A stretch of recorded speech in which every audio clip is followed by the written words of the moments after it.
Me doctor Pratima, clinical head and fertility consultant at Komali fertility centre Ongole. ఇవాళ మనం discuss చేయబోయే topic azoospermia.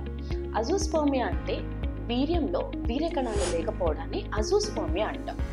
So azoospermia ఉంటే పిల్లలు పుట్టరా అని చాలా మంది అడుగుతున్నారు. అజూస్పర్మియాకి ట్రీట్మెంట్ చేస్తే మనకు డెఫినిటివ్ మెథడ్స్ అయితే ఉన్నాయి. మ్యాక్సిమం కేసెస్లో మనకు పిల్లలు పుట్టే అవకాశం ఉంటుంది. ఫస్ట్ అది ఏ టైప్ ఆఫ్ అజూస్పర్మియా అంటే దానిలో 2 రకాలు ఉంటాయి, అబ్స్ట్రక్టివా, నాన్ అబ్స్ట్రక్టివా అని. కాజ్ని బట్టి మనం ట్రీట్మెంట్ ఇవ్వడం అనేది జరుగుతుంది. ఒకవేళ ఏదైనా అబ్స్ట్రక్షన్ అనుకోండి, ఏదైనా ఆర్గాన్లో, సో దాన్ని కనుక రిలీజ్ చేయగలిగితే మనకు సెమెన్ కౌంట్ అనేది ఇంప్రూవ్ అవుతుంది. ఒకవేళ it is a non obstructive cause అంటే ఎక్కడ అబ్స్ట్రక్షన్ అంటే వచ్చే దారిలో వీర్యం వచ్చే దారిలో ఏం ప్రాబ్లం ఉండదు, but maybe because of genetic causes కానీ అదర్ కాజెస్, అన్ఎక్స్ప్లెయిన్ కాజెస్ వల్ల కానీ మనకు ఈ నాన్ అబ్స్ట్రక్టివ్ అజూస్పర్మియా అని వచ్చే అవకాశాలు ఉన్నాయి. సో ఫస్ట్ మనం ఇలాంటి వాళ్ళకి జెనెటిక్ టెస్టింగ్ అంటే వైక్రోమోజోమ్ మైక్రోడెలీషన్ అని కొన్ని జెనెటిక్ టెస్ట్లు ఉంటాయి.